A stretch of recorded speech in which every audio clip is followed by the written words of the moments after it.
સિહોર નગરપાલિકા સાધારણ સભામાં જાગૃતિબેન રાઠોડના અધ્યક્ષ સ્થાને વર્ષ 2025-26નું પુરાંત અને વિકાસલક્ષી બજેટ બહુમાન સાથે મંજૂર।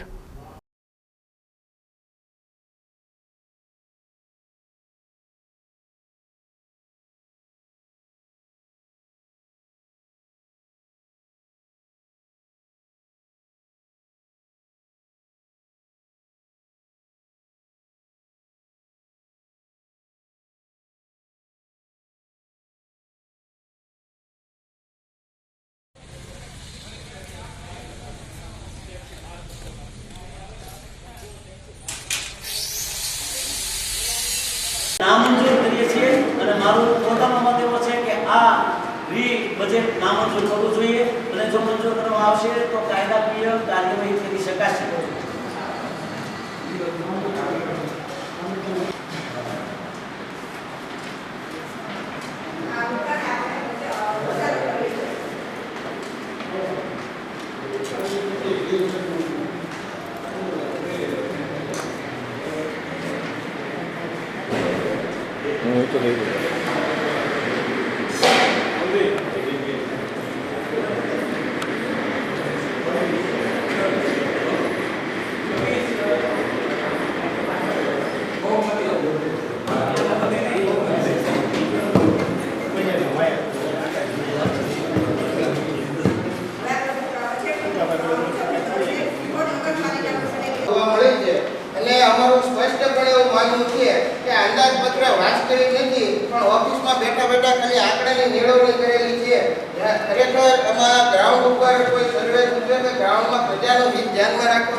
मोटी मोटी खाली आंकड़ा वेची दीधा छे એટલે ગ્રાન્ટની હું વાત ન કરતો પણ જો હું તમને પૂછીશ કે આપણી કુલતી સિલક કેટલી છે આપણે કુલતી સિલક છે કે 9 કરોડ છે 9 કરોડ 65 લાખ 9 કરોડ કુલતી સિલક નહીં હોય બેન શરૂઆતમાં જો એ 24 થી તમે જે આપણે જે અંદાજે 1025 જે કુલતી સિલક થશે એ 9 કરોડ રૂપિયા પાલિકા પાસે પડ્યા છે। આટલી સદ્ધર નગરપાલિકા છે તો મારો પ્રશ્ન એ છે દિવાળી ઉપર કર્મચારીઓનો પગાર કરવાના નગરપાલિકા પાસે પૈસા નહોતા। આજે 40 લોકોની ગ્રેચ્યુઇટી બાકી છે, ગ્રેચ્યુઇટી આપવા માટે નગરપાલિકા પાસે પૈસા નથી, તો પછી આ 9 કરોડનું તમે કુલતી સિલક કેમ એમ કહો છો? આટલી સદ્ધર નગરપાલિકા છે, જીબીનું લાઇટ બિલ આપણી પાસે ભરવાના પૈસા નથી। ધૂળેટી ઉપર બીજીવીસીએલ વાળા આવ્યા હતા કે અમે લાઇટ કાપી જઈશું, આપણે થોડું ઘણું પેમેન્ટ કર્યું છે, મહીપરીએ યોજનાનું પેમેન્ટ બાકી છે, તો પછી આ 9 કરોડ કુલતી સિલક કઈ રીતે થઈ ગઈ? આટલી સદ્ધર નગરપાલિકા છે તો કર્મચારીના પગાર કેમ સમયસર નથી થતા? કેમ આપણે લાઇટ બિલ નથી ભરી શકતા? કેમ મહીપરીનું આપણે બિલ નથી ભરી શકતા? એટલે આ ખોટા અવાસ્તવિક આંકડા છે અને અમને ખર્ચમાં પણ કેટલી વિસંગતતા દેખાડી છે। હું ધ્યાન દોરીશ પાના નંબર 10 તમામ મુદ્દા 2 ઘટના મુદ્દો 5 મૃત પશુ નિકાલ ખર્ચ। મૃત પશુ નિકાલ ખર્ચમાં 22-23માં એક વર્ષનો ખર્ચ 3415, 23-24નો ખર્ચ 1016 રૂપિયા અને આપણા અંદાજમાં આપણે આ વખતે મૂક્યા છે લાખ રૂપિયા। તમને કેમ ખબર પડી કે 100 ગણા પશુ મરી જવાના છે? જે ખર્ચ વાસ્તવિક ખર્ચ 3000 અને 1000 રૂપિયા છે એને તમે સીધા લાખ રૂપિયા ખર્ચ કરી નાખ્યો। તમને અગાઉ ખબર પડી ગઈ કે ગઈ વખતે મરેની કરતા 100 ગણા પશુ મરી જવાના છે? આ માત્ર ને માત્ર ખાલી આપવા ખાતર આંકડો આપી દીધેલો છે। 1 નંબર 11 એમાં મુદ્દા નંબર 4 કે ક્યાં સફાઈ થઈ ગઈ મુકડીની? કઈ 2 લાખ રૂપિયામાં આવડી મોટી હારી સાફ કરી? અમને તો કઈ શિવરમાં દેખાડી નથી કરવાની છે ને બજેટ હવે કરવા માંગી છે એટલે ભાઈ રોકડે કરી છે એમાં આપણે 22-23 અને 23-24 0 રૂપિયા છે। એટલે તો જો મને 2 લાખ તમને એમ લાગે છે કે ભાઈ ખર્ચ એટલે બધી સફાઈ કરવી પડે, તમે માનો છો ને સાફ સફાઈ જે થઈ નથી થઈ તમે સ્વીકારો છો ને? એ મરામત બાકી હશે ભવિષ્યમાં 1 વર્ષમાં કોઈ ઉઠે એની શક્યતા હોય। 2 વર્ષમાં એક બાબતે કઈ કામ નથી થયું, બરાબર? તો એકદમ સ્વીકારો છો 2 લાખનો ખર્ચ અત્યારે કરવાનો હોય તો એનો સ્પષ્ટ અર્થ છે કે અત્યાર સુધી એ બાબતે એક પણ કામ કર્યું નથી। પછી 5 અલ્પેશભાઈ મારી વાત પૂરી કરું। 5 8મો મુદ્દો તબીબી સહાય. આ 23-24 માં આપણે કેટલી સહાય કરી, કયા મુદ્દે સહાય કરી, એનો થોડો વિગતવાર પ્રકાશ પાડવો જોઈએ. અને અંદાજપત્રમાં એનો 0 લખ્યો છે એટલે શું આપણે તબીબી સહાય બંધ કરી દેવાની છે? આપણે કર્મચારીઓ નથી કોઈ સહાય કરવાની? એ એક અગત્યનો મુદ્દો નથી ને? તો આપણા કર્મચારી આપણે ત્યાં કામ કરતા હોય એને જોવાની જવાબદારી આપણી બને ને. તો એ કેમ આપણે 0 કરી નાખ્યું?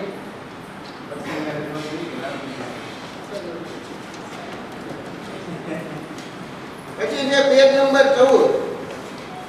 એમાં પેજ નંબર 2 છે 214 છે ખર્ચ વિભાગમાં મારા બધા મુદ્દા ખર્ચ વિભાગમાં છે.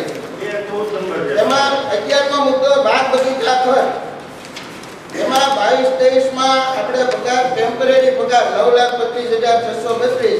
23-24 નો ખરો ખર્ચ 8,82,000 અને આપણો અંદાજ મૂકો છે 13 લાખ રૂપિયા. એટલે બાગ બગીચામાં એવું તો શું એમાં કેટલા કર્મચારીઓ છે ને કેટલી કામગીરી કરે કે આપણે 13 લાખ રૂપિયાનો પગાર વધારો કરીએ છીએ, તો આને આપણને કામમાં કોઈ આપણને ઇમ્પ્રુવમેન્ટ મળે છે? એટલે એ બાબતે મારો સ્પષ્ટ વિરોધ છે કે ભાઈ એમાં ગ્રાઉન્ડ ઉપર તમે જુઓ સિવોરમાં કેટલા બાગ બગીચા છે, એમાં કર્મચારીઓ કામ કરે છે, ક્યાં કરે છે, બીજે કરે છે, કે કઈ રીતે આપણે બેઠા બેઠા એનો પગાર 13 લાખ વધારીએ છીએ પણ એમાં આપણને અમુક કઈ કામ મળે છે કે નહીં? એક નંબર 17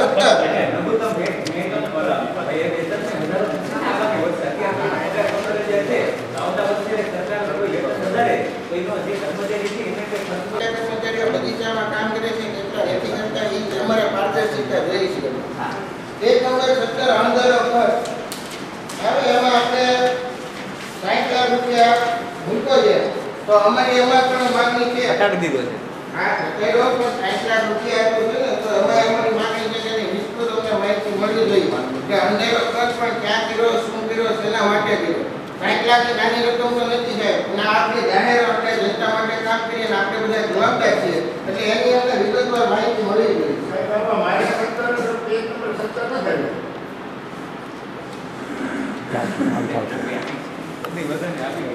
મારા 14 થી સીધો 21 જ આવ્યું છે.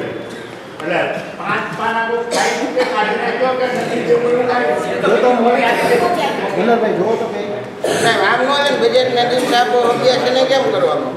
અત્યારે વહેલા જાણ કરી દેવી જોઈએ. તમારે ધ્યાન રાખવું પડે. એમને થોડી ખબર મને તો એમને કરવું હોય એટલે અમને નહીં આપતા. આમાં તો ઘણા છે આપણે ભાજપને ધોકા આપે અમારા હું જરૂર અમારા કામ નથી થતા એ. હા સાહેબ ના મારે વાત કરી છે. આમાં નથી ને છે મારે મુદ્દા ટાકેલા છે આમાં એટલે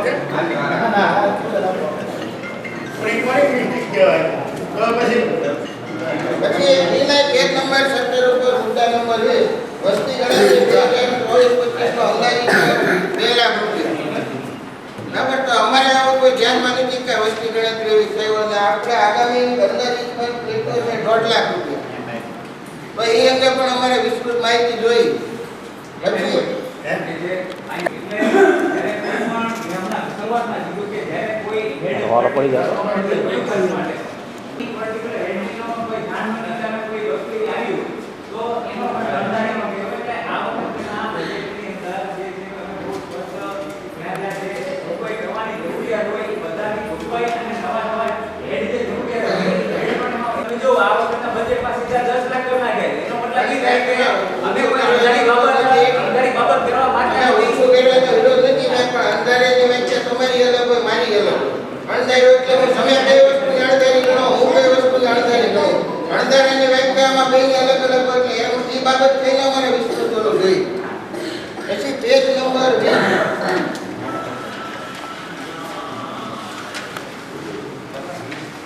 અમૃત યોજના બાગ બગીચા ડેવલપમેન્ટ 24-25 નો અંદાજિત ખર્ચ છે 1 કરોડ 30 લાખ રૂપિયા અને 25-26 નો અંદાજિત ખર્ચ 1 કરોડ છે. એટલે આવડા મોટા ક્યાં બાગ બગીચા વિકાસ પામ્યા અમે કઈ જોયા નથી.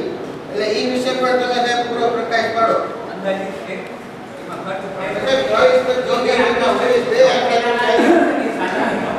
કે મતલબ જે ખરેખર થયેલો છે બીજા 3 મહિનાના હોય એ અંદાજિત 1 કરોડ 30 લાખ છે. એ વર્ષે જે આપણે ગૌતમેશ્વર જે પેલું છે એ ગ્રાન્ટ સરકારે આપણને ફાળવેલી છે એ રકમ મૂકી પડી છે. એ રકમ સરકારમાંથી આપણને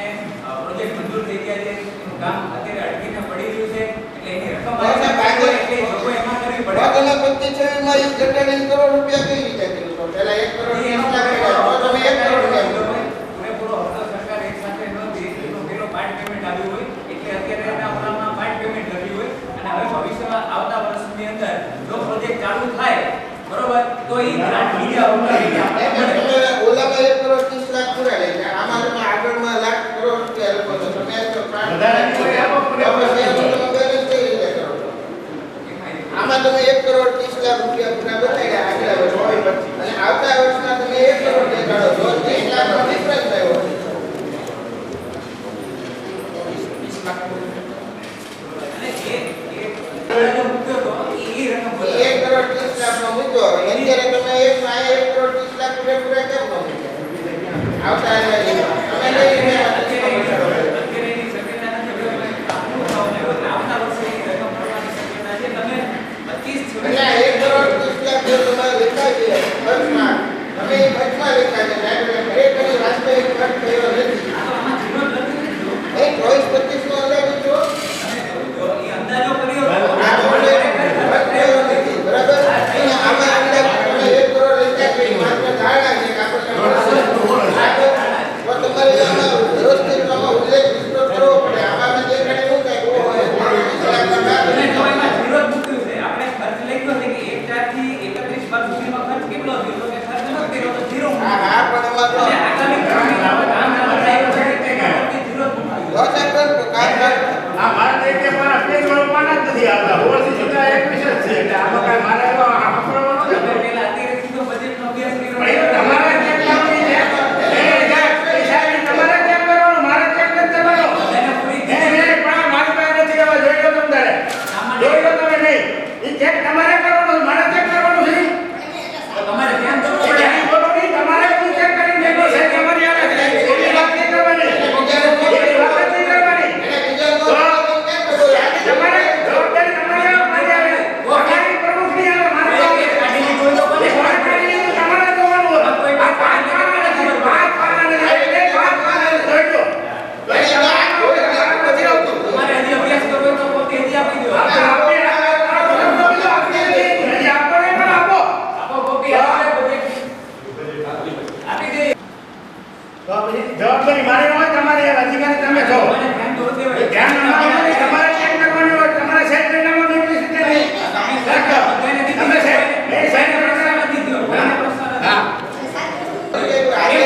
કેમ તમારી પાસે બધું છે એમની પાસે નથી એટલે નથી, એમાં આપણે આની અમારે ગાડી કરવાની છે, અમારે કાઢીને. તો અમારા વિરોધ કરવાનો એટલે અમે અમે નો કાઢી, તમે કાઢીએ તો અમારે નથી.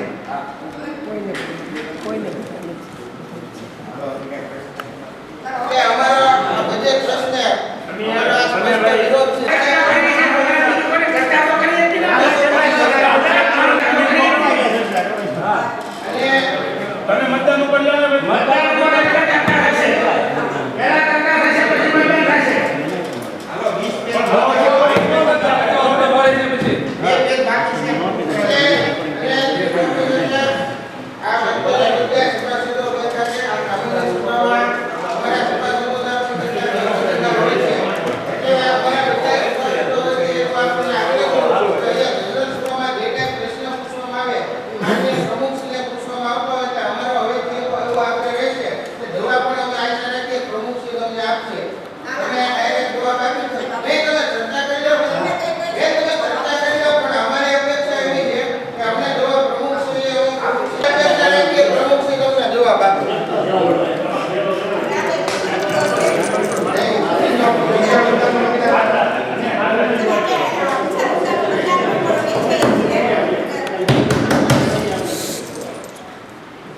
માનનીય અધ્યક્ષ મહોદય એક મહત્વનું બજેટ પાસ કરી રહ્યા છીએ ત્યારે મારો આપને એક સણસણતો પ્રશ્ન છે કે આ બજેટ છે એ સમગ્ર શિહોરના વિકાસનો આધારસ્તંભ છે. આ બજેટ છે નગરપાલિકાના આખા વર્ષના કામ માટેનો એક આ મહત્વનો ચેપ્ટર છે.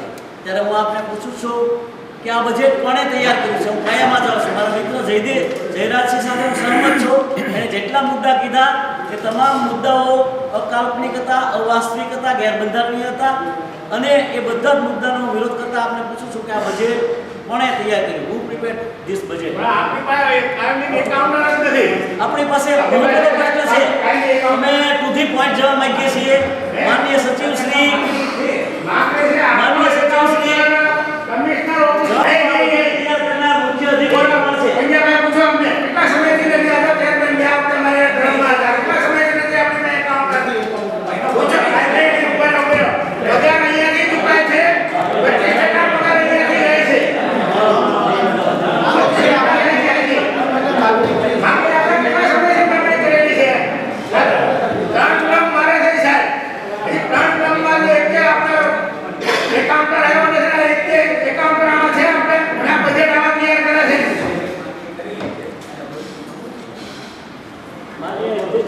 બજેટ તૈયાર કરનાર કોણ કોણ અધિકૃત વ્યક્તિઓ છે?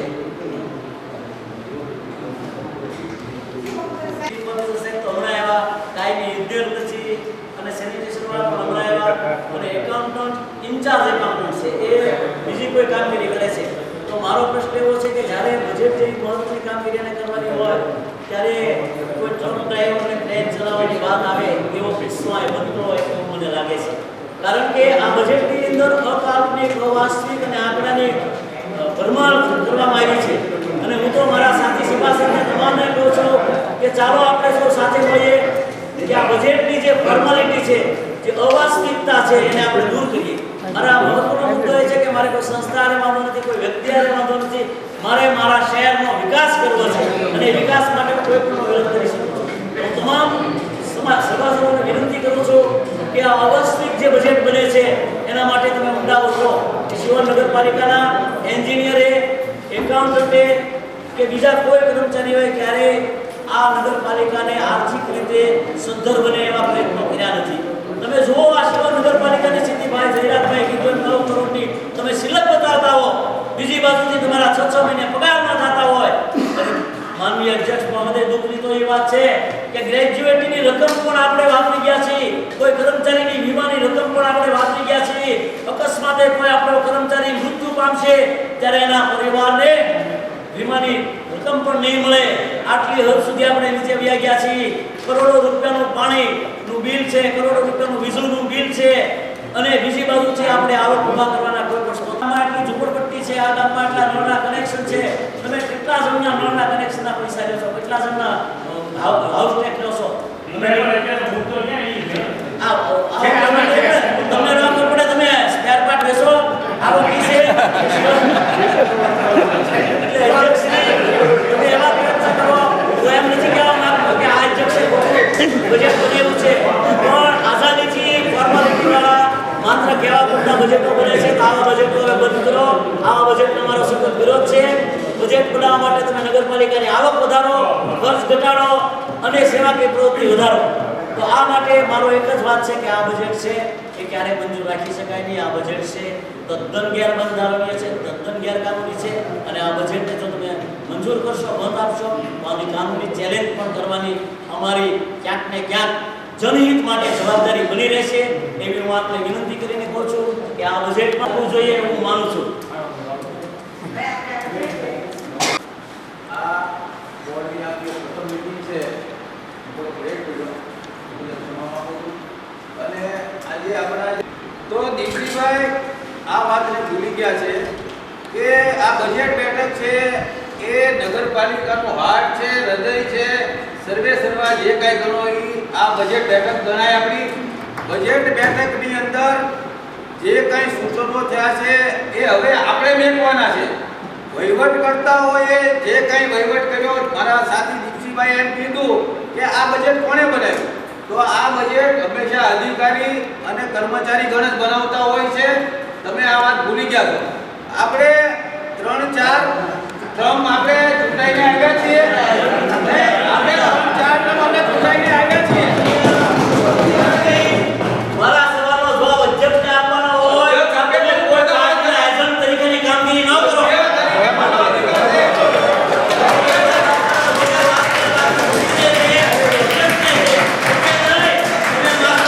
તમારે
હું એમ નથી કહેતો કે કાલ્પનિક બજેટ છે.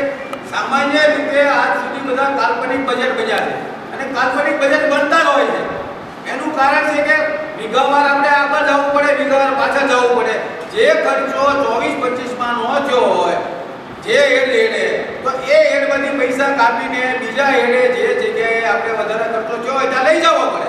એટલે એ વાસ્તવિક બજેટ કરીએ તો જ તે આપણે વહીવટમાં સફળતા તરીકે થાય અને તો જ આપણે વ્યવસ્થિત રીતે આપણે વહીવટ ચલાવી શકીએ એવું હું માનું છું. દીપસિંહભાઈએ જે કીધું કે આ આંકડાની ભરમાર છે, આ ખોટું બજેટ છે, આને નામંજૂર કરીએ, આને નામંજૂર કરવું જોઈએ, આને મંજૂર ન કરવું જોઈએ, આ બધી વાત છે એ લોકશાહીની અંદર અવાસ્તવિક ગણાય. આજે તમને પણ ખબર છે નહીં, આ હું મારો મંતવ્ય રજૂ કરું દીપસિંહભાઈ. હું કોઈના બધી બોલતો નથી, મારા પણ અધિકાર છે. હું પણ ચૂંટાઈને આવ્યો છું, એટલે તમારે સાંભળવું પડે. તમારું જેટલું કીધું અમે સાંભળ્યું, અમે વચ્ચે બોલ્યા નથી. તમે અમારું સાંભળો, યોગ્ય લાગે તો સૂચન માન્ય રાખજો, યોગ્ય ન લાગે તો મારો પણ વિરોધ કરજો. એટલે અધિકાર બંનેને છે. આજે હું નથી કોંગ્રેસમાં, નથી ભાજપમાં, તમે એવી જેમ જ છો, તો આપણે તટસ્થતાની વાત કરવી પડે કે ભાઈ બજેટ શું છે ને બજેટમાં શું હોવું જોઈએ. આપણે એની ચર્ચા કરવા ભેગા છીએ અને એ ચર્ચા આપણે કરવી જોઈએ. રહી વાત આજે કાલ્પનિક બજેટ ને વાસ્તવિક બજેટની, તો હું એમ કહું છું કે આ જે બજેટ બનાવ્યું છે એને હું ખાસ અભિનંદન આપું છું અને એને આવકારું છું કે મારી જાણ ખાતર અને મારી જે જાણમાં છે એ મુજબ ઓફિસર શ્રી એ આમાં અંગત રસ લઈ અને જે હેડવાઇઝ જે કાંઈ વસ્તુ હતી એમાં થોડો કાપકૂપ કરી અને એમની વિચારસરણી મુજબ અને નગરપાલિકાને ધ્યાને રાખી અને જે કાંઈ વહીવટો આપણે કરવાના છે હવે પછી 25-26 નું જે બજેટ છે એ હવે પછીના જે કામો કરવાના છે એનું બજેટ છે. આપણે જે 24-25 નું જે બજેટ છે એની અંદર જે કામો થયા અને જે કરવાના બાકી રહી ગયા એનો ખર્ચ છે. જ્યારે આની અંદર એમ તો આપણે બતાવવાનું હોય, આકારવાનું હોય.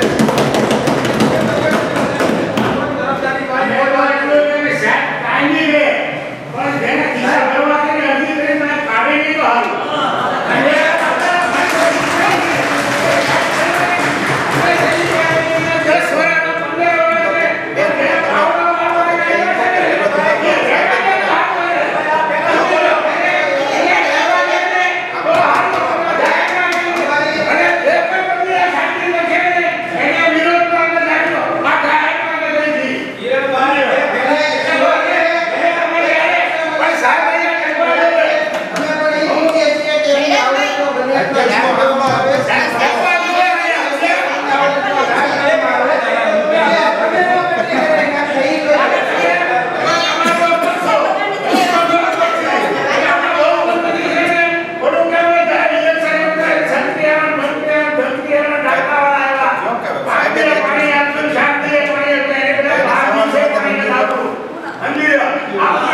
કોઈ મારા આ મારો અધિકાર છે, મારો અધિકાર રજૂ કરું છું. આમાં સલાહ સૂચનની કોઈ વાત નથી કિરણભાઈ. આ જે સલાહ સૂચનો દેવાનો હોય તો વ્યક્તિગત મારે આપણે ખાનગીમાં આપી જે કાંઈ કરું છું જાહેરમાં કરવો છે બોર્ડને અસર કરે છે, આપણે બોર્ડ એના ધ્યાન ઉપર લે છે અને આ ગંભીરતા ક્યાં લેવું પડે. જ્યારે બજેટ બેઠક આવતી હોય ત્યારે કોઈ પણ પ્રશ્ન છે એ ગંભીરતાથી લેવો જોઈએ. કારણ કે આપણે આની પછી એવો વહીવટ હવે આપણે શરૂ થાય છે જે કાંઈ નગર થાય છે. અત્યાર સુધી આપણે કાંઈ કરી શકતા નહોતા પણ આ રૂપિયા ઉપર જ આપણે આગળ વધવાનું છે કે મારે હવે શું લેવું છે, ગાડી લેવી છે કે રાતી લેવો છે, શું લેવું એટલે ત્યારે એક ઉદ્યોગી શહેર તરીકે આજે ઓળખાય છે. ઘણી બધી ફેક્ટરીઓ અને ઉદ્યોગો આવેલા છે. તો સચિવશ્રી અને પ્રમુખશ્રી એ શ્રી બેને જાણવું કરાવવાની આપણને મળતી હોય તો એ વ્યવસાય વેરા ઉપર આપણો ફોકસ આપણે વધારે કરવાનો રહે તો હું માનું છું અને જનરલ બોર્ડને સૂચન પણ કરું છું. રહી વાત ટેક્સની, જે કિરણભાઈએ કીધું એમ કે હમણાં અગાઉ વહીવટદારશ્રીએ ઠરાવ કર્યો વેરા વધારતો, તો વેરા વધારતો ઠરાવમાં હું અસંમત જ દર્શાવતો, સંમતિ પણ દર્શાવું. હવે 1 કરોડ લીટર પાણી જ્યારે આપણી આગળ આવે છે ત્યારે એનો 1 MLD નો ચાર્જ 4000 રૂપિયા છે. 1 MLD નો ચાર્જ 4000 રૂપિયા છે. 10 MLD નો ચાર્જ 40000 રૂપિયા પર ડે થાય. ખાલી પાણી લેવાનો ચાર્જ 40000 રૂપિયા અને આપણે પાણી વિતરણ 10 દિવસે એક વખત થાય. એટલે આનું કેલ્ક્યુલેશન માની લો કે આ પાણી આપણને કેટલું મોંઘું પડે છે. કાં આપણી વિતરણ વ્યવસ્થામાં ખામી છે, ત્યાં કાંઈક આપણી લાઈનોમાં ખામી છે, ત્યાં કાંઈક આપણે ગફલત ખાઈએ છીએ. પાણી શા માટે શિહોર શહેરના નાગરિકોને મળતું નથી? આપણે અહીં વહીવટ કરવા બેઠા છીએ તો આ ગંભીર વિષય આપણે લેવાની ખાસ જરૂર છે. બીજી ત્રીજી ચર્ચા આપણે કરીએ, બધી વાત સાચી છે, કરવી જોઈએ, પણ પાણીની અંદર જે ગંભીર કટોકટી આપી જે શિહોર શહેરની છે એ અતિ ગંભીરને હું ગણું છું. વહેલામાં વહેલી તકે સમગ્ર બોર્ડે આ બાબતે કોઈ બી સંજોગોની અંદર પાણી કેમ આપણે વિતરણ ઓછા દિવસોએ થાય અને રોજ આપી શકીએ એવું આયોજન આપણે કરવું જોઈએ એમ પણ હું માનું છું અને બોર્ડ આગળ પ્રસ્તાવ પણ મૂકું છું. રહી વાત 40,000 પર ડે એટલે 12 લાખ રૂપિયાનું પર મંથ પાણી છે. અધ્યક્ષ સચિવ 12 લાખનું પાણી આપણે 10 દિવસે આપીએ છીએ. આપણી પોપ્યુલેશન જે છે સરકારી આંકડા મુજબ 85,000 છે. જો આજની તારીખે હું ગણવા જાઉં, સમગ્ર બોર્ડને ધ્યાન ઉપર લાવું તો 40,000 નું પાણી રોજનું થાય છે. તો ઈ ગણતરી મુજબ 200 રૂપિયાનું 200 રૂપિયાનું પાણી 100 રૂપિયાનું પાણી રોજનું થાય, 50 રૂપિયાનું. હવે ઈ જો પાણી આપણે ટાંકા દ્વારા આપીએ છીએ અને 12 લાખના પાણીનો આપણે હિસાબ ગણીએ અને વર્ષે આપણે ગણીએ તો 1,44,00,000 રૂપિયાનું આપણે પાણી આપીએ છીએ. એની આપણે વેરો તમે જો વોટર વર્કસનો કાંઈ છે 50 લાખ રૂપિયા પણ નથી આવતા. આ માત્ર આપણા મહી પરિયજ આધારિત પાણીની વાત થઈ. આ સંસ્થા રખવા માટે નથી, પબ્લિક માટે છે. આ સંસ્થા છે સેવા માટે છે.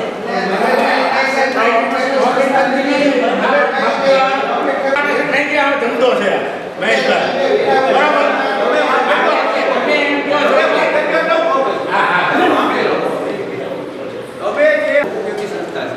હું માનું છું, બરાબર, એક્સેપ્ટ કરું તમારી વાતને, પણ આ સંસ્થા આગળ કોઈ ધંધો છે, આવક છે, પૈસા ક્યાંથી આવશે? પૈસા ક્યાંથી આવશે? પૈસા ક્યાંથી આવશે? આપવી પડે ને. તમારે એની સામે સૌલત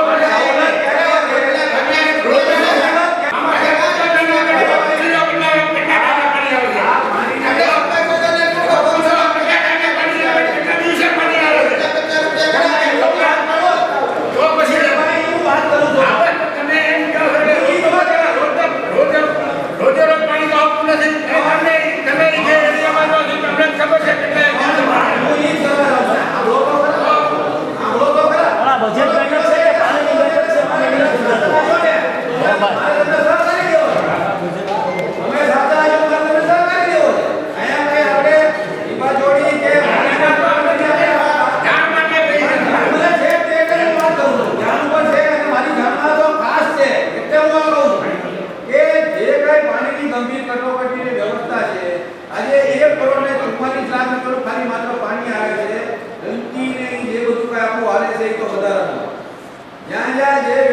જે ડિસ્ટ્રીબ્યુશન કરવામાં આવે છે, જ્યાં પાણી નીકળે છે, ત્યાં દરેક સભાસદોએ જે તે સમયે આજે એમના પોતાના હોદ્દાની રીતે પોતાના વિસ્તારના હોવાની રીતે ત્યાં નાળ ને બધું ગળાયું છે.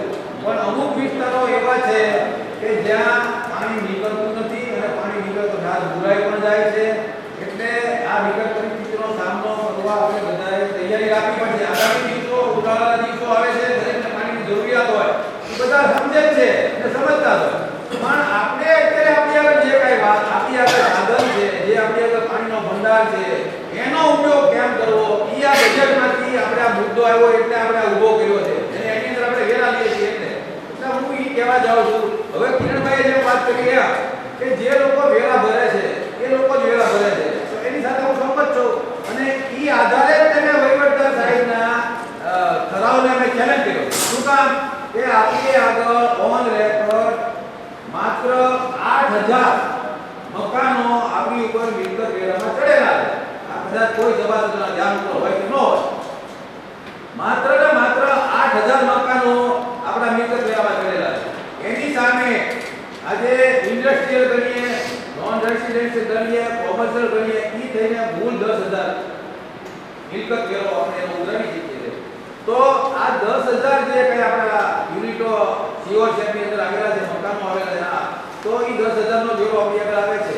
તો કિરણભાઈએ કીધું એમ હું એમાં સંમત થઈને હું એ બે ઉપર જ તે પ્રાદેશિક કમિશનર સાહેબની પણ મેં રેલી કરી કે સાહેબ જે લોકો વેરો ભરે છે એ લોકો જ વેરો ભરે છે.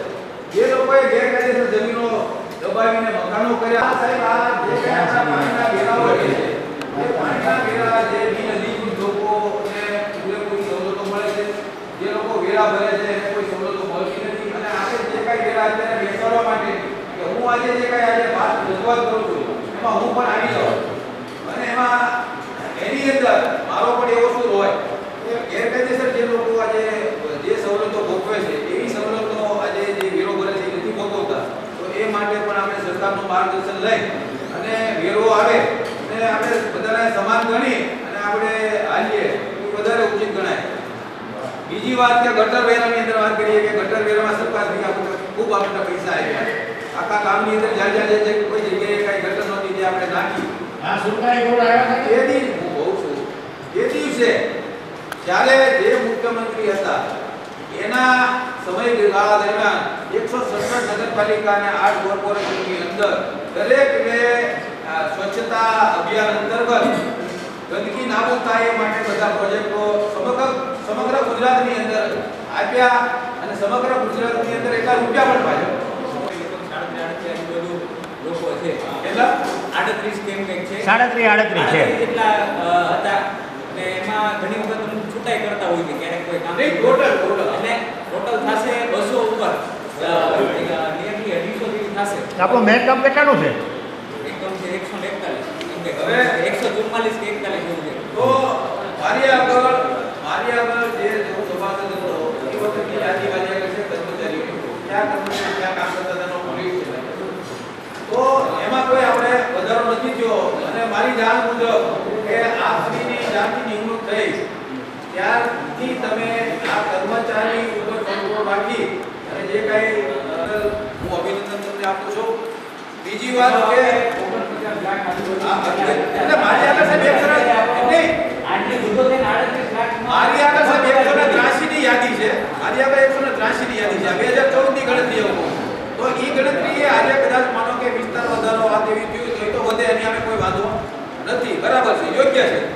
રહી વાત આપણા કર્મચારીની, જે કોઈ કર્મચારીઓ આજે આઉટસોર્સિંગથી આવે છે એની કરતા અને બહારથી આપણે ભરતીની જે માંગણી કરીએ છીએ તો કર્મચારીના વસ્તુની અંદર કર્મચારીઓ એટલા માટે કરું છું કે આ જે કર્મચારીઓ આપણા જે છે એને કોઈ 15 વર્ષથી કામ કરતો હશે, કોઈ 20 વર્ષથી કામ કરતો હશે, એની ક્વોલિફાઈડ હોય અને ક્વોલિફિકેશન હોય તો એમને કાયમી કરવા માટે થઈને આપણે પ્રયત્નો હાથ ધરવા જોઈએ. કાયદાકીય રીતે આજે માનો કે એમાં આપણે સફળ થાય ન થાય કોઈ વાત આખી અલગ છે, પણ હું તરફદારી કર્મચારીની એટલું કરું છું કે એ આપણા હાથ પગ છે. કર્મચારી છે એ આપણા હાથ પગ છે. સારા પણ એ જ કરી બતાવશે, ખરાબ પણ એ જ કરાવી બતાવશે. તો આ જે કાંઈ વસ્તુ છે તો એની માટે આપણે આપણે વિચારવું જોઈએ જ્યારે પગાર આપણે ચૂકવીએ છીએ અને એક્સ્ટ્રાનું આપણે આગળ હેડ છે આઉટસોર્સિંગની ભરતી કરીને આપણે જ્યારે બહારના કર્મચારી લાવીએ છીએ ક્વોલિફાઈડ, તો આપણામાં જો ક્વોલિફાઈડ હોય તો આજે સિનિયોરિટી પ્રમાણે આપણે કિરણભાઈએ કીધું એમ મહેકમની અંદર જો જોગવાઈ હોય ને મહેકમ આપણે બની શકતું હોય બની શકે ને પણ મહેકમ બોર્ડને હું રજૂઆત કરીને સૂચન કરું તમામ સભાસદો વતી મહેકમ બેસાડવાની પ્રક્રિયા આપણે પહેલા હાથ ધરીએ જેથી કરીને જે બાંડની એજન્સી આવી ન હોય કે બાંડની એજન્સી પગાર ચૂકવતી નથી. અહીંયા પોતાનો દિન રાત કોઈ પણ જોયા વગર એમણે અહીંયા કામગીરી કરી છે, સેવા બજાવી છે, તો એમને એનો લાભ મળે અને કામ પણ સારી રીતે બીજા જે કર્મચારીઓ છે એનું જોઈને પણ કામ સારું કરી શકે. એની માટે અમારે જાણવું તો તમે ખર્ચા કર્યા આવકના સોર્સિસ હું ઉભા કરી તો અમારે પૂછવું પડે ને. તમે સાંભળશો નહીં તો કેમ તમને પ્રશ્ન ખબર પડશે? એટલે થોડું સાંભળવાની ધીરજ રાખો. એટલે સાહેબ એમ આપણા બિલ શું બોલશે?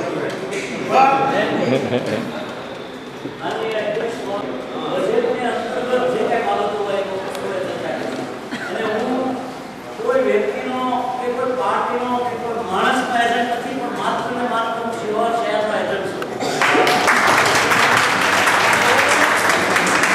કોઈ શહેરનું ભલું નહીં, તમારે તમારી દીપાવલી પાસે અંદર કરું તો દીપાભાઈ એકલા સમગ્ર શહેરના જે પ્રદેશ ચૂંટાઈને આવે બધા એટલે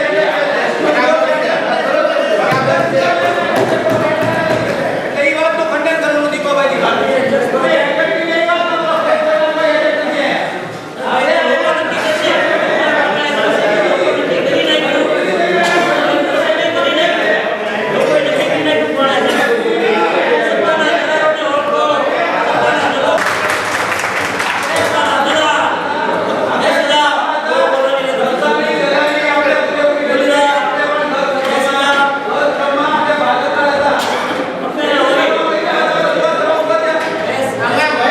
મહેશભાઈ અત્યારે એવું બોલ્યા ભાજપવાળા બધા દલાલ હતા.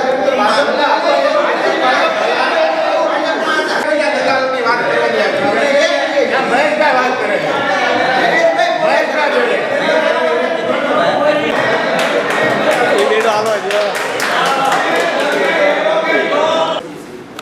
આ બધી ચર્ચા બરોબર છે, હું કોઈને દોષારોપણ નથી કરતો, કારણ કે 2 માસથી પ્રમુખ આવ્યા છે, 4 માસથી ચીફ ઓફિસર આવ્યા છે અને એન્જિનિયર તો 15 દિવસથી આવ્યા છે. એટલે આ બાબતમાં મારે સ્પષ્ટ કહેવાનું છે કે આ બધી જ પરિસ્થિતિઓને ધ્યાનમાં લઈને આપણે હવે પછી બજેટ કેમ વાસ્તવિક બને એના માટે આગળ આવવાનું છે. એ બરાબર છે. અને એ માટે આપણે શું કરવું જોઈશે એના માટે હું આપને કહું કે આપણે જેટલા સભાસદ મારા સાથે સભ્યોએ ચર્ચા કરી એ મુજબ અધિકારી સારા છે અને એનું કામ સારું છે, તો નગરપાલિકાના કેટલાય કર્મચારી એવા છે કે દાખલા તરીકે ગરીબ માણસો માટે હેરાન થવાની વાત નથી કરતો. હું એવી વાત કરું છું કે મોટા કોન્ટ્રાક્ટરોની ઇમ્પેક્ટ ફી ઉપર કેટલાય ગળી ગયા છે, ઇમ્પેક્ટ ફી ભર્યા વગરના એને મંજૂરી મળી જાય છે, કેટલા કોન્ટ્રાક્ટ પડ્યા છે આળસમાં એના હાઉસ ટેક્સ આકારાતા નથી. પછી લીંબડી નગર પંચાયતમાં પાલિકામાં હું અને મહેશભાઈ સાથે રહેતા પહેલા, ત્યારે અમે લીંબડી નગરપાલિકાનો અભ્યાસ કરવા જતા, ત્યાં એવો નિયમ છે સાહેબ કે પથ્થરનો હોય કે કેબિન હોય કે પછી ઝૂંપડપટ્ટી હોય તો એને કાયદેસર કરવા વેરો લેવામાં કાયદેસરતા મળતી નથી કાયદામાં. કારણ કે નગરપાલિકાના કોઈ એક્ટમાં તમે વેરો લઈ લો તો એ કાયદેસર નથી બની થતો. નવો વેરો લઈ લો કે હાઉસ ટેક્સ લઈ લો તો એ ડેલી એનો વેરો હોય છે. તો આવી આવક ઊભી કરવાથી લોકો રાજી થાય છે કે ભાઈ અમને રહેવા માટે કાયદેસરતા થોડી મળી કહેવાય, અને એને કાયદેસરતા ક્યારે મળતી નથી. અને એ બધી રીતે આપણે આવક ઊભી કરવાના નવા સૂત્ર મૂકીએ અને એ સૂત્ર બોલ્યા પછી ખર્ચ ઉપર કાપ મૂકીએ. કારણ કે ખર્ચ ઉપર કાપ મૂકવામાં મારો આઝાદીથી હું મારું 40 વર્ષથી મને અનુભવ છે કે આ બજેટો આ બેન લાવ્યા છે એવું નથી. બેન શું કરે, આ 40 વર્ષથી ફોર્મલ બજેટ આવે, એક પછી એક બજેટ આવે, એક પછી એક બજેટ આવે, બધામાં સરખું. 1963 થી પંચાયત ચૂંટણી જ્યારથી આ પ્રકારના બજેટ આવે એમાં કોઈ જાગુગરનો દોષ નથી કે કોઈ ચીફ ઓફિસરનો દોષ નથી. પણ હવે એને સુધારવું કેમ એ આપણે કરવાનું છે. સાથે મિત્રો જે આવ્યા છે એ બધા ભેગા થયા. ગઈ નગરપાલિકામાં મેં જોયું કે નગરપાલિકાનું જીપીએફ, પીપીએફ, પીએફ, ગ્રેજ્યુટી રકમ, એફડી અને કેટલી રકમનું આપણે થોડીને વેચીને કોન્ટ્રાક્ટરને પૈસા આપ્યા છે. એટલે ઘણી વાર અપાય છે કે કોન્ટ્રાક્ટની અંદર બિલો એક્સેસ બનતા હોય છે. એક્સેસ બિલોમાં 5 કરોડની ગ્રાન્ટ અને 2 કરોડ અહીંથી નખાતા હોય છે. 1999માં હું પ્રમુખ હતો ત્યારે આ નગરપાલિકાનો 100 ભંડોળ માનનીય સચિવશ્રી મેં 2 કરોડ રૂપિયા કરી દીધું.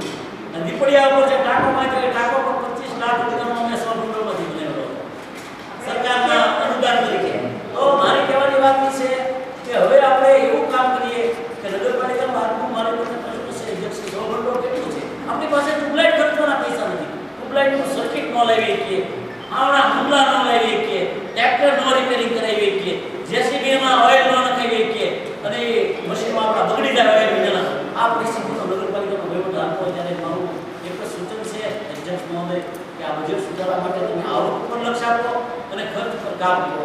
કે કોઈ પણ બિલ હોય સાહેબ તો ગમે ત્યારે 25,000 નું બિલ હોય 25,000 એક્સેસ થઈ જાય.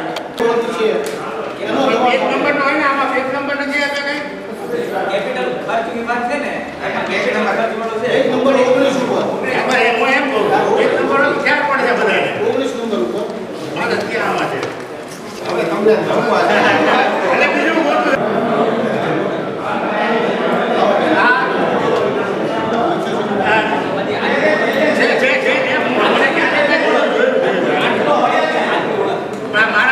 અત્યારે જે આપણા જનસેવાનો પ્રોજેક્ટ ચાલુ છે પેજ નંબર 19 ઉપર એ અંદાજિત ખર્ચમાં બતાવેલો છે જે ગ્રાન્ટ આવવાની છે એ અંદાજિત ખર્ચમાં આપણે મૂકી છે ગ્રાન્ટ આવવાની છે. એમાં એક આપણું કામ ચાલુ છે ઓડિટોરે ભૂમિપૂજન એનું ખાતમુહૂર્ત કરી નાખેલું એ પણ આપણે આમાં દર્શાવેલું છે અને ટેન્ડર પ્રક્રિયા ઉપર આવીને ઊભું છે એટલે એ એક આપણે શિહોરની અંદર લીધું છે. બીજું અમૃત 2માં આપણે અત્યારે જલસેનર શિહોરનો જે મેઇન પાણી પ્રશ્ન છે આપણો એને શિહોરમાં ઘોડાવડથી લઈને રાજીવનગર સુધી આપણે બીજો આપણો એક ઝોન ઊભો કરીએ છીએ. એની અંદર એની કામગીરી ચાલુ છે. આપણે જોતા હશો ઘોડાવડથી કામ ચાલુ થઈ વોર્ડ નંબર 4 ની અંદર હંસદેવ બગીચા સુધી લાઈન પહોંચવામાં આવી ગઈ છે અને આવતા 3 થી 4 મહિનાની અંદર એ પણ પ્રોજેક્ટ પૂરો થશે અને શિહોરનો જે પાણીનો કાયમી પ્રશ્ન છે એ સોલ્વ કરવાનો પણ પ્રયાસ કર્યો છે. સોરણી મુખ્યમંત્રી વિકાસ યોજનાની અંદર જે હવે ફાળવવામાં આવશે બધે એ પણ અંદાજપત્રમાં રજૂ કરવામાં આવ્યો છે. અત્યારે 2 પ્રોજેક્ટ તો આપણા ચાલુ જ છે. અંદાજપત્રમાં આવ્યા છે સાચું. બરોબર. તો માનનીય અધ્યક્ષ મહોદય મારી વાત એવી છે કે જે કોરિડોર તમે બનાવવા જઈ રહ્યા છો એ કોરિડોર આ નગરપાલિકાને એટલો મોટો હાથી બાંધવા જેવું કર્યું છે. ઓડિટોરિયમ હા એ આ નગરપાલિકાને એવો મોટો હાથી બાંધવાનું છે કે સરકારશ્રીની ગાઈડલાઈન છે વિઝ્યુઅલ બિલ નોઈને બનાવવા દેવું. અહીં તો 10 કરોડ વિઝ્યુઅલ હાથી બાંધવા જેવું છે. કોઈ માણસનું સપનું છે, કોઈ માણસને બનાવવાનો કોન્ટ્રાક્ટમાં રસ છે, કોઈ માણસને બીજો લાભ છે અને શિહોર નગરપાલિકાને એક મોટો હાથી આપી દેવાની વાત છે. તો આ હોલ બાબતે તમારે વિચારવું જોઈએ કે આ હોલ એસી બનશે એનો અરે જતા તમે અને ભૂમિપૂજનમાં ન આવું જે તમે ટાઈમે ન પહોંચે કે બાકી તમે આ સભામાં હાજર હતા કે મારે જાહેર મૂકી દેવું તો મારો ફોટો દેખાડો તો મારો વિરોધ હોય એટલે વિરોધ જ હોય. વિરોધ નતો એમાં તમે ભારતીય જનતા પાર્ટીમાં કે આમાં કરોડો રૂપિયાનો લાખો રૂપિયાનો પાવર મળે અને એ સમય પાવર મળે તો એના ભાડા પણ આવશે ને આપણે એ પ્રમાણે નક્કી કરીશું બને મારા ભાઈ સિટી બધું થશે. મારા ભાઈ તમે એ તો વિચાર કરો તમારો ટાઉન ખખડધજ થઈ ગયો છે એને તમે કરાવતા નથી. રંભા કોમ્યુનિટી હોલ ખખડધજ થઈ ગયો છે એને તમે કરાવતા નથી. શહેરની મધ્યમાં છે. શહેરની મધ્યમાં છે અને આ હું તમને કહું તમે ક્યાંને ક્યાંય એકને હારું ન કરો અને બીજાને ક્યાંને ક્યાંય તમે લઈ જવા માંગતા નીરો પાવો વગાડે ફ્લૂટ વગાડે એ પરિસ્થિતિ આજે સરકારી મને દૂર છે. આ પરિસ્થિતિમાં લઘુમતી બહુમતીના રાજકારણમાં આ ગામને તમે નુકસાન કરવા જઈ રહ્યા છો. તમારી સચિવશ્રી આપ તો એક સમજુ માણસ છો, તમે ઊંડા ઉતરજો અને તમે ઊંડા ઉતરી શકશો અને તમે મારી વાત આખરે સત્ય તરફ જઈ શકશો કે આ બધા ખર્ચા કરી અને માત્ર કોને ફાયદો છે. કેટલાક 2-5% માણસોને આ બધા ભૂલા કરવાની વાત છે. શિહોરની જનતાને પાણી પહેલા આંગળી ઊંચી કરી દીધા તંબા પહેલી આંગળી ઊંચી કરવાની હતી. ઓડિટરી હોલમાં ફોટો દેખાડો મારો અગાઉ જૂનું પ્રોસેસિંગ તમારી આંગળીમાં છે. એ પ્રોસેસિંગમાં હશે આપણે કાયદાની વાત કરો. કાયદાની વાત તે દીપા કાકાએ પહેલી આંગળી ઊંચી કરી દીધી. સાહેબ આ નિયમ છે સરકારનો. આજે દીપા કાકાને વિરોધ થઈ ગયો. કાલે ગઢ તંબા દીપા કાકાએ પ્રોસેસિંગમાં લખેલું છે ને આપણે ઊંચી કરેલી છે તો લખેલું છે ને હા. બહુમતી એક થયો છે હવે મારી વાત પૂરી કરું સાહેબ. સરકારનો આ ભાઈ નિયમ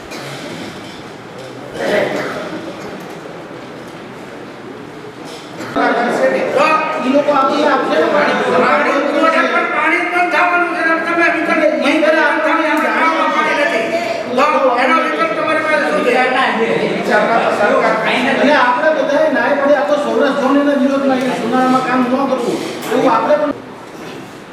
આપણે શિયોર નગરપાલિકાએ ના જ પાડી છે એનું તમે ધ્યાન રાખો, જવાબદારી તમારી રહેશે. 11 કરોડ બાકી છે.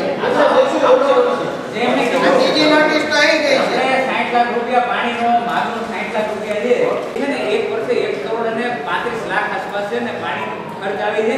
એની સામે નગરપાલિકાનો એની સામે આપણે ગ્રાન્ટ બી આવે છે એની સામે આપણે ગ્રાન્ટ બી આવે છે પાછો પાણીનો હવે બીજું કે લોકો 100% વેરો ભરશે નહીં એટલે આપણે આટલી કદાચ 50-60 લાખ રૂપિયાની આવક થઈ છે એની સામે આપણે વધારે ગ્રાન્ટની આપણે અરજી કરો માંગણી કરો કે ભાઈ 1 કરોડ રૂપિયા આપણે છેવટે કાંઈ નહીં તો શ્રીનિધિ લોન કે કોઈ પણ માધ્યમથી જો વસૂલાત થશે તો આવકના માધ્યમથી નહીંતર આના માધ્યમથી કરોડ રૂપિયાનું ચૂકવણું કરશું કે તાકીદના પ્રસંગ બંધ ન થાય. હમણાં અમે 3 લાખ રૂપિયા કે 4 લાખ રૂપિયાનું હમણાં અમે કીધું કે અત્યારે આટલા ભરી દો તો અમે ચેક આપી દીધો બરોબર. હજી કીધું છે કે બીજા 2-3 લાખ આપી દેજો માસ 2 લાખ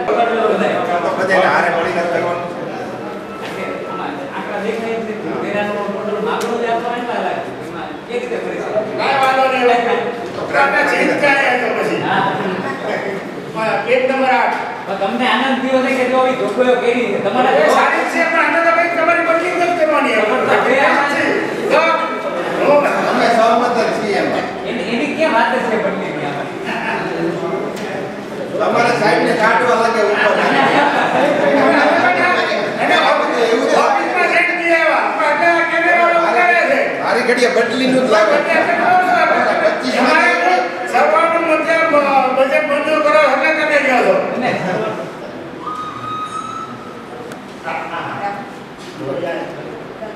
પેજ નંબર 8 એની અંદર ટેન્ડર આવી જશે કારણ કે અત્યારે ખર્ચ ઓલામાં એટલે નથી બતાવ્યું કે આપણને લગભગ રકમ મળી ચૂકી છે અત્યારે 75 લાખ રૂપિયાનું જે એની સ્કીમ છે એની સામે 56 લાખ રૂપિયા તો આપણને ઓલરેડી મળી ચૂક્યા છે અને બીજા મેં અંદાજો હતો કે માર્ચ પહેલા એ આપી દેશે નહીં આવે તો આવતા વર્ષે આવશે એટલે એ રોડ બધું જ થઈ ગયું છે. રોડ આપણે કેવો લીધો છે પાછું આ મુખ્ય રસ્તો જે આપણો જે ટાણા ચોકડી થી ખાસ કરીને જ્યાં પેલા અમુક પોલમાંથી પેલા ડિવાઈડર આમ છેક સુધી ટાણા થી લઈને આપણે રાજકોટ બાજુની દિશામાં હા તો છે બરોબર અહીંયાથી ચાલુ થઈ છે તે છેક જાશે ક્યાં તો કે આપણે સર્કિટ હાઉસ થી લઈને વચ્ચે પ્લાન્ટેશન અને વચ્ચે ડિવાઈડર આખો રિજ્યુનેટ કરી અને એનો આખો રોડને બ્યુટીફાઈ કરવાનો પછી જે જાહેર દિવાલો આવતી હોય ત્યાં થોડો પેઇન્ટિંગનો ભાગ લીધો છે કે જે અહીંયા જાહેર સારા ચિત્ર અને એ બધી જનજાગૃતિ માટેના ચિત્રો બને એ આખી આઇકોનિક રોડની સ્કીમ છે.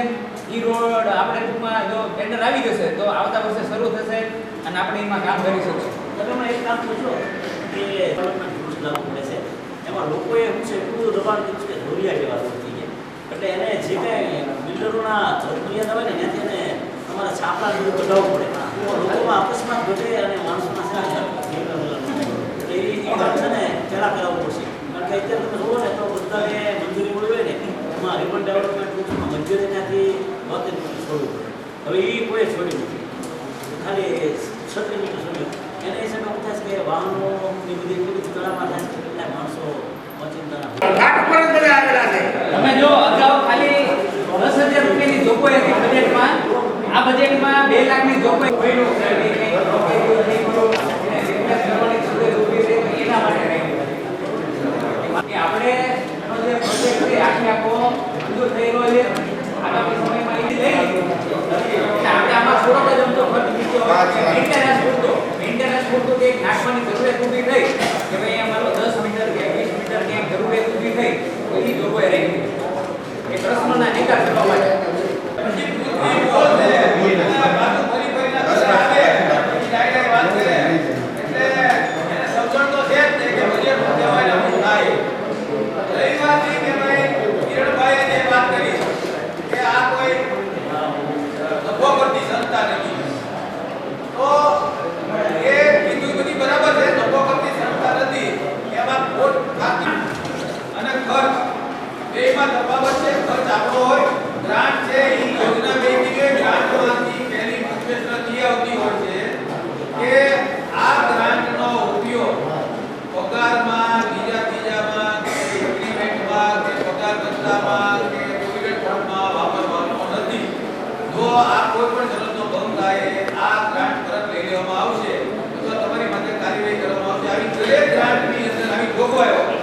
ગ્રાન્ટ અને ખર્ચની વાત આખી જુદી છે.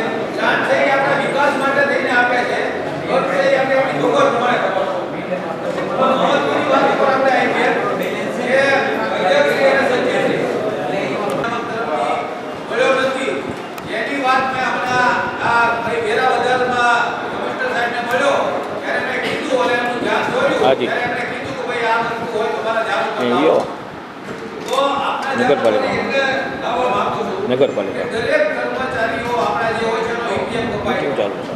અને આપણા હાથ ઉપર આપણે આવ્યું કાંઈ? આજ સુધી રાખતા હતા. કદાચ મને એવો વિશ્વાસ છે કે ભાઈ ચીફ ઓફિસર સાહેબ આપણા મોટી બેંકોમાં હતા. સિંહોરની જુદી જુદી બેંકોમાં 9 કરોડ રૂપિયા.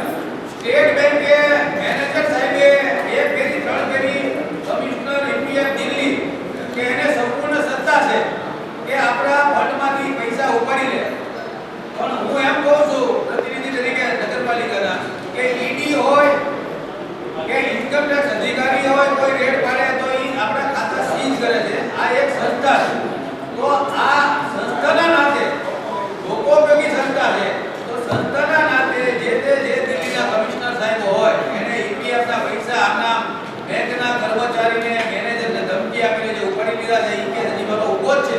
EPF કમિશનર સાહેબની માથે ન કરી શકીએ પણ આપણે જે વહીવટ કરતા હોય જે તે સમયના એની માથે આ કેસ 72 હેઠળ વસૂલીનો મેં કરેલો છે કે ભાઈ 27 લાખ રૂપિયા જે તે ચીફ ઓફિસર હતા એની પાસેથી વસૂલ કરો. એટલે આવો કેસ મારો આજે પ્રાદેશિક નગરપાલિકા નિયામક શ્રીમાં 2014 થી પડ્યો છે. આજે બીના બની 2011 ની બની છે. 2011 માં સતત આપણને કમિશનર સાહેબે નોટિસ આપેલી. એ નોટિસો પણ મારી આગળ છે કે ક્યાં સમયે નોટિસ આપી હતી. પણ આપણે જે અત્યારે બધા ભેગા થઈને આપણે વાતો કરીએ છીએ અને ચર્ચા કરીએ છીએ અને મજાકમાં લઈએ છીએ, મજાક લેવાની વાત નથી. આપણી તમામની જવાબદારી થાય છે આમાં આપણા તમામની જવાબદારી થાય. કે કોઈ એમ કહેતા હોય કે હું આમાં નથી. આમાં બોર્ડની અંદર મેં આજે મતદાન કર્યું એટલે જવાબદારી મારી પણ થાય છે નિકોની મારી. આ દરેક સભાસદો આની ઉપર ધ્યાન દે, દરેક વાતને ગંભીરતા લે. ભલે પછી જે તે અધિકારીની માથે આપણે બોર્ડ નાખે કે આ કરીએ તે કરીએ વાત આખી અલગ વાત છે. પણ પરિસ્થિતિ આખી આ ઊભી રહી છે. એ વખતે શ્રદ્ધાબેન પંડ્યા કે જ્યારે કમિશનરમાં જે એકાઉન્ટન્ટનું કામ કરે છે એમની માથે મેસેજ આવ્યો. જૂની ઓફિસ હતી જૂની ઓફિસમાં એકાઉન્ટન્ટ તરીકે હતા. એને મને કીધું કે ભાઈ આવું બન્યું છે. અને જે દવે સાહેબ હતા જે દવે સાહેબને મેં કીધું એક રિપોર્ટિંગ મેકી દે કે ભાઈ આવી રીતે મારી સહી હોવા છતાં મારી સહી લીધા વગર 27 લાખ રૂપિયા આવા ઉડી ગયા છે બેંકમાંથી. એઝ અ મોમેન્ટ જ્યારે એને અરજી કરાવીને મેં જે દવે સાહેબના ધ્યાને બેસાડ્યું પણ જે દવે સાહેબે કોઈ પણ જાતની કાર્યવાહી કરી નહીં અને 27 લાખ રૂપિયા જે આપણી માતબર રકમ ઉડી ગઈ આ 27 લાખ રૂપિયા છે ક્યાં? ખરેખર ઉપડી ગયા છે કે આપણા જમા થયેલા પડ્યા? જો જમા થયેલા પડ્યા હોય તો જે બેંકમાંથી ઉપડ્યા એ બેંકમાં 27 લાખ રૂપિયાનો આપણું બેલેન્સ હોવું જોઈએ અથવા 27 લાખ રૂપિયાનો ડેબિટ હોવું જોઈએ. તો આવી એન્ટ્રી પડેલી છે કે ક્યાં એ આપના ધ્યાનમાં હોવું. કારણ કે આ સહી વગર ઉપડી ગયેલા છે પૈસા. એટલે જો સહીથી ઉપડ્યા હોય તો ઈ હોય જનરલમાં જતો આ જનરલમાં એટલે નગરપાલિકાના ચીફ ઓફિસરની કે પ્રમુખને પણ ખબર છે બરાબર 28 લાખ રૂપિયા ઉડી જાય. પણ EPFO એક્ટની 8F નંબરની કલમ છે. EPFO એક્ટ કલમ નંબર 8F આ નગરપાલિકા પાસે અથવા આ કોઈ સંસ્થા પાસે અમારે આટલા પણ અહીં જાણ કલમ 8F માં જોગવાઈ છે કે આપણે જાણ પાલિકા બેંકે જાણ તો કરવી પડે ને. એ જાણે નથી કરી. આપણે reconciliation હોવું પડે. જાણ તો તમને કરવી પડે કે એમાં એમ કહી છે એનો ઓર્ડર આવ્યો હોય આપણી પાસે. પણ એ કાંઈ એવું નામના તૂટી ગયા છે. અરે પણ એ પૈસા તો કાપી લીધા હોય મંજૂરી વગર પણ એ કાપ્યા હોય ને એનો 8F નો હુકમ અહીં નગરપાલિકામાં આપ્યો જ હોય. એ હોય જ આપણી પાસે. સાહેબ આ અધિકાર સાચો કલમ 8 તમે જે કહો છો અધિકાર સાચો ગવર્નમેન્ટ સંસ્થા છે તો એમને ઇન્ફોર્મેશન સીધી ચીફ ઓફિસરને કરાય. આજે કોઈ પણ EPF કમિશનરને જે સત્તા હોય તે એને ઇન્ફોર્મ કરીને છેલ્લી 24 કલાકની નોટિસ આપીને ચીફ ઓફિસરને એને નોટિસ આપી જોઈએ કે જો તમે 24 કલાકમાં આની કોઈ પરિસ્થિતિની કાંઈ નિકાલ નહીં કરો તો તમારા ખાતામાંથી હું પૈસા ઉપાડી દઈશ. પણ એને સત્તા હોવા છતાં આપણે સ્વીકારીએ કે એને સત્તા હતી. આપણે એમ નથી કહેતા કે ન ઉપાડી શકે પણ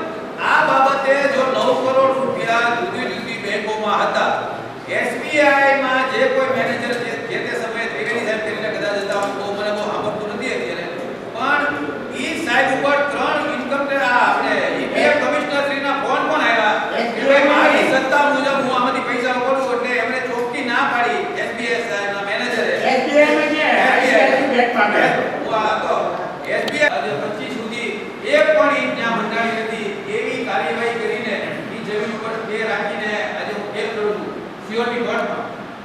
ઈ કોર્ટમાં મેં સચિવશ્રી અને કલેક્ટર સાહેબ સામે મેં કેસ કરેલો છે. ઈ જે અહીંની કોર્ટમાં ચાલે છે, અમારી દલીલો પૂરી કરી છે. નગરપાલિકા તરફથી કોઈ પણ જાતનો આજ સુધી સહકાર મળ્યો નથી. આપના ધ્યાન કરવા અમારી દલીલો પર પૂર્ણ કરી અમે દલીલ આપી દીધી. હવે સ્ટેજ નગરપાલિકા પર સ્ટેજ આવ્યું છે તો નગરપાલિકાના સ્ટેજ ઉપર આપણે મોંઘા ફી આપીને આપણે વકીલો રોક્યા છે, આપણે બધું કર્યું છે, પણ આ જમીન મેં મારા ઘરે લઈ જવા માટે હું નથી લડતો. મેં સ્પષ્ટમાં દાવામાં લખ્યું છે કે આ જમીન નગરપાલિકાને પરત મળે. આ 6000 માં જમીન માટે થઈને મારું કિડનેપ થવા આવ્યું હતું, મારી ખૂનની કોશિશ હતી, બધું કર્યું હતું. આજે 2001 થી 25 માં સુધી હું લડતો આવ્યો. તો વહીવટદાર સાહેબે જે કરવા કર્યું તો એને મેં ચેલેન્જ કરી છે. અહીંયા આજે કોર્ટમાં પડ્યું છે. તો મારી નમ્ર વિનંતી છે કે આવી અસંખ્ય જગ્યાઓ છે, એ જગ્યા આપણા કબજામાં રહે, આપણો ત્યાં બોર્ડ લાગી જાય અને નગરપાલિકા આમાંથી ઇન્કમ ઊભી કરવા માટે તેના સોર્સ ઉભા કરીએ એવું આપણે કરી શકીએ. બીજી જમીન આપણા ધ્યાન પર જે અત્યારે હું મારા ધ્યાન પર જેટલી જગ્યાઓ છે એ હું અત્યારે બોર્ડ શું કરું કે બીજી વડિયા ઇન્ડસ્ટ્રીના નામની જમીન છે, એ 9000 વાર જમીન છે, ભાવનગર રોડ ટચ છે, ઓળખ્યા રખડતા જીણા ભાઈ મોડા આ બધી શરત ધોરણમાં અને જે તે સમય પંચાયતે ફાળવેલી જમીન એનો સ્ટે આવેલો છે. એ સ્ટેમાં એ બધા ઠરાવો રદ થયેલા છે અને ઈ ઠરાવો કઈ જમીન છે ઉપર લેવલે ઈ જમીનો પોતે કબજે કરવા માટે થઈને આજે બધા પ્રયત્નો કરે છે. જે બર્ટન સ્ટીલના નામે અને વરિયા ઇન્ડસ્ટ્રીના નામે આજે કહેવાતી ઈ સ્ટીલના જે માલિક છે એ પોતે આવેલા અને એને આને આરટીઆઈ કરી ત્યારે મને કર્મચારીએ કીધું કે ભાઈ આવું આવશે તે સભ્યો હતો નહીં. મને બોલાવી પૂછ્યું એટલે મેં એને કીધું ભાઈ આરટીઆઈમાં આપણે મિલકત વ્યવહારમાં પહેલા દોરાવી લો કે એનું ચડેલું છે કે કેમ જે તે સમય જો આ ઠરાવ ની અંદર ઠરાવ થયેલો છે કે કેમ આવી કોઈ વસ્તુ હતી નહીં. એટલે એ વસ્તુના આધારે મેં એને કીધું કે તમે આવું લખીને આપી દો, ભાઈ તમારી આગળ જો ડોક્યુમેન્ટ હોય તો આવું આપો, અમારી આગળ કોઈ આધાર નથી. ત્યારે એને એમ કીધું કે ભાઈ મેં લીઝના ને એના મેં આટલા 2 લાખ આપ્યા. મેં કીધું તમે તો પ્રોપર્ટી વેપારી ગમે એટલા આવું એટલા, પણ અહીંયા તમારું શેર નહીં કાંઈ અહીંયા મિલકત રજીસ્ટર તો તમે કઈ રીતે તમે કરો, તમે લાવો તમારી આગળ આધાર હોય. એટલે ત્યાર પછી બંધ થઈ ગયા. ઉચ્ચ લેવલે આજે આ બધાનો ડોળો જે છે એ શિહોર નગરપાલિકાની જમીન ઉપર છે, મહત્વની જમીનો છે જે હાઈલાઇટ થાય છે, જેમાં કરોડો ને અબજો રૂપિયા કમાય એવી છે, એવા બિલ્ડર લોબી અથવા બીજા દાખલા મળતા રાજકીય વગર તો આપણી સૌથી એવી ફરજ થાય છે આપણા એક પ્રતિનિધિ તરીકે કે આપણે આ જમીનોની જાળવણી કરી અને આમાંથી કેમ પૈસા આપણે ઉત્પન્ન કરી શકીએ, આપણે ભેગા કરી શકીએ અને જીવનને આપણે કઈ રીતે ચાલુ કરી શકીએ એવું આપણે આયોજન હોવું જોઈએ. તો આ એક ધ્યાન બતાવજો. બીજું ટાવર વાળી વાત છે તો ટાવર હું 2014 જે હતો ત્યારે સરકારની તરફથી ટાવરો હોય, ગેસ લાઈન હોય, આ હોય તે હોય, એ બધો પરિપત્ર સચિવશ્રી અહીંયા આપી નગરપાલિકામાં છે. જો મારી આગળ આ લાગશે મને લાગ્યો નહીં. આમાં જ્યારે બજેટ રેડે જ્યારે હું જોતો ત્યારે બધો અભ્યાસ કરું કે હું બધા કાગળિયા ભેગા કરું છું અને પછી એની ઉપર વાત કરવા જાઉં તો ટાવર ભાડું કેટલું વસૂલવું, કેટલા મીટરના કેટલા રૂપિયા લેવા, આ બધી ગાઈડલાઈન સરકારશ્રી આપણને આપેલો પરિપત્ર છે. પણ આપના ધ્યાન ઉપર કદાચ અહીંથી નહીં બે કાઢો તો આ ભાડું તમે 24, 25 કે 22, 24 થી કોઈ પણ ભાડું લીધું નથી. પણ મારી ધ્યાન મુજબ પૂરી જૂની નગરપાલિકાની ત્યારે સભાસદ હતો ત્યારે જીઓના ટાવર વાળાએ 85 લાખ રૂપિયા અહીંયા ડિપોઝિટ તરીકે મૂકેલા.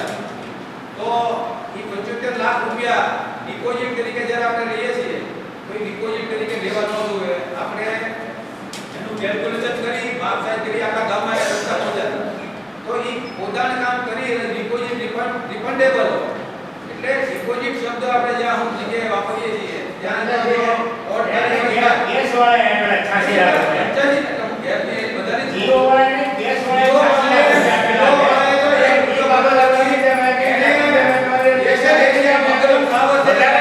બધાને વસૂલાત લેવી ત્યારે આપેલા છે પણ જે પૈસા જે બીજી વાત છે રિલાયન્સનો જે કઈ ટાવર રિલાયન્સનો ટાવર ઉત્તરનો ટાવર જે ભાટાવાળ છે ત્યાંથી એને જૂની નગરપાલિકા છે મહિલા મંડળ ત્યાં ટાવર પૂરો કરીને આખો રોડ એને ખોદ્યો હતો. આખો રોડ ને આખું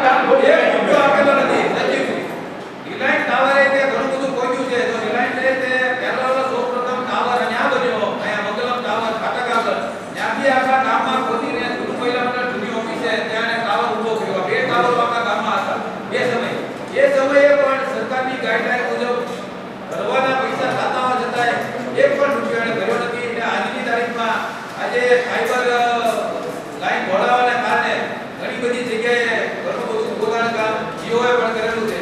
તો એ પણ આપણે ધ્યાન કરવું પડતું કે આવું જ્યાં જ્યાં ટાવરો ઊભા કર્યા હોય એનું ભાડા લેવાની આપણી આગળ જોગવાઈ છે. સરકારશ્રીની ગાઈડલાઈન છે એટલે બિંદાસ આપણે નોટિસ આપીને બધું આપણે અટકાવી શકીએ છીએ. કારણ કે આમાં આપણે ઇનોસન્ટ છીએ. આમાં આપણી ઓલી નથી પણ સરકાર બી એને ફરજિયાત ફરજ પાડી દે કે જે વિસ્તારમાં તમે નગરપાલિકામાં ટાવર આવતા હોય એને સગવડ કરવું. અને નગરપાલિકાને ફરજ પાડેલી છે કે આવા ટાવરોનું ભાડું નગરપાલિકાએ અચૂક લેવું. કિરણભાઈએ ટાવરની વાત કરી તો એ બાબતે આપણે અલીપરા પ્રકાર પણ રવિવારે સફાઈ કર્મચારીને આપણે રાખવામાં આવે છે.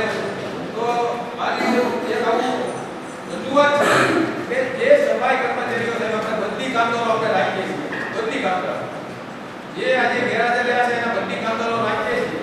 તો મારી એવી રજૂઆત છે કે જે લોકો જે ઘરેથી આજે માનો કે ગેરહાજર રહેવાના હોય તો એ ઘરનાને આપણે બધી કામદાર તરીકે રાખી અને એ આપણે કોર્ટ પૂરી શકતા હોઈએ અને જો પૂરી શકાય તો આ કરવું ઉચિત છે. એનું કારણ છે કે વડલાવાળી ખોડિયારની અંદરના ભાગમાં જે આપણા વાલ્મીકી નિવાસ આવેલા છે એ લોકો